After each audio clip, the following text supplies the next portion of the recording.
Hello everybody, hope you all are fine. Today we are going to discuss the portosystemic or portocaval anastomosis. These are connections between the portal and systemic venous systems. During obstruction in liver or in the portal vein, they become enlarged or dilated so that blood can flow from the portal circulation into the systemic circulation.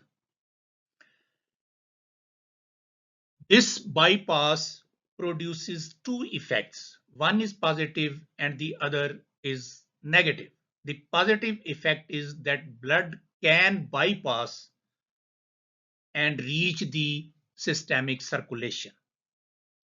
The negative effect is that blood with non-processed nutrients etc. reaches the systemic circulation with all its consequences. The sites of the portocaval anastomosis are: number one, lower end of the esophagus. The venous tributaries of this area are drained on one side by the left gastric vein into the portal circulation and on the other side by the azygous system of veins into the systemic circulation. If these tributaries at the lower end of the esophagus become enlarged in obstruction in the liver or in the portal vein, they produce enlarged veins which protrude into the lumen of the lower end of the esophagus. This condition is named as esophageal varices. Second site is around the umbilicus. This site is the junction between paraumbilical veins, which are small veins run along the ligamentum teres and drain into the left branch of the portal vein.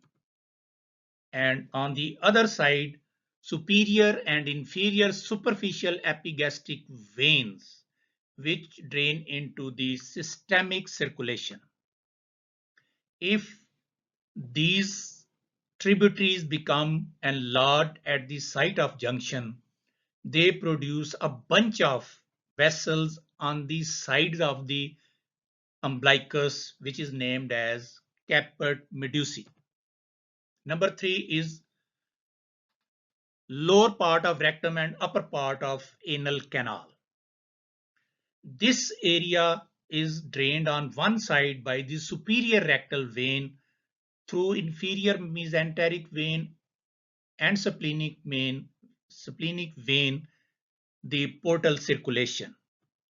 And on the other side, this area is drained by middle and inferior rectal vein into internal pudendal vein, internal iliac vein, common iliac vein, and ultimately into inferior vena cava, the systemic circulation. If these tributaries which lie at the junction become enlarged because of the obstruction to the flow in portal system, these tributaries become enlarged, engorged, and the condition is named as hemorrhoids. Fourth size of portocaval or porto-systemic anastomosis is bare area of the liver. Here the collaterals connect on one side to the intrahepatic branches of right branch of portal vein, and on the other side they connect the inferior phrenic veins and intercostal veins. At this site, some anastomosis between the two sets of the veins do exist, but is of not much of significance. Fifth site is retroperitoneal, which is present on both sides of the body. Here the veins of Ritz, which are located along the side of the abdominal walls, play the role of collaterals. They are drained on one side by the colic veins, that is right colic, left colic, and middle colic. And the other side, these collaterals are drained by renal vein and veins of the posterior abdominal wall. Some anastomosis of significance is present here, which may get injured in surgical procedures done on in this area. Sixth site is splenorenal, which is present on left side of the body only. Here the collaterals connect the splenic vein on one side and the left renal, suprarenal, paravertebral, and gonadal veins on the other side. Seventh side of this anastomosis is considered the patent ductus arteriosus. This, if present, connect the left branch of the portal vein with the hepatic vein, which drains into inferior vena cava. If patent ductus arteriosus is present, this may be accompanied by other congenital anomalies of the body as well. Now we come on to the clinical anatomy of the portocaval anastomosis. First, the portal venous pressure.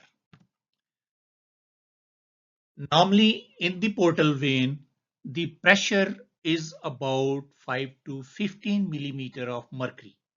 As it is measured by splenic puncture, it is actually the intrasplenic pressure.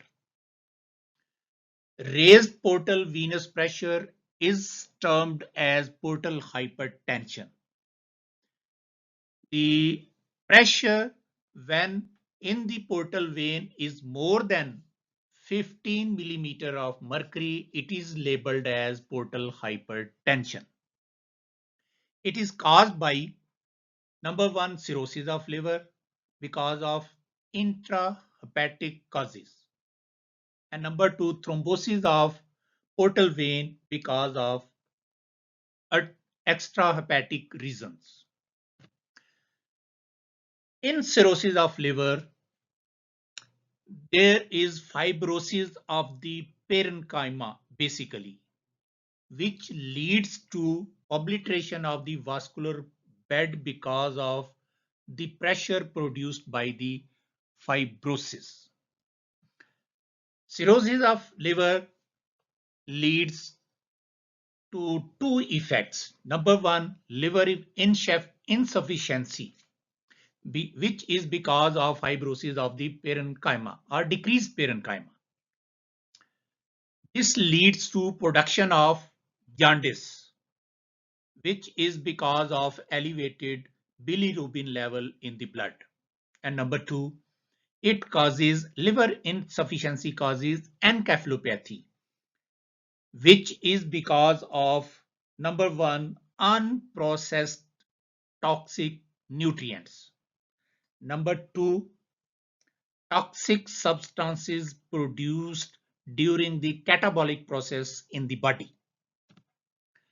Second effect is portal hypertension because of obliterated vascular bed. And this produces enlarged spleen because of congestion in the spleen. And number two, fluid in the peritoneal cavity, which is labeled as ascites. And number three, there is opening up of collateral channels in the shape of dilated veins around the umbilicus, which is termed as caput medusae. And esophageal, number two, esophageal varices, which can lead to fatal hematemesis. And number three, repeated anal bleeding because of opening up of channels which become enlarged at the lower end of the rectum or upper part of the anal canal, termed as hemorrhoids. As regard the treatment, a shunt operation is recommended in which one main portal channel, that is splenic, superior mesenteric or portal vein, is anastomosed with the inferior vena cava or left renal vein. In the right lower diagram, the portal vein has been anastomosed with the left renal vein. Comments and suggestions will be welcomed. Thank you for listening and watching.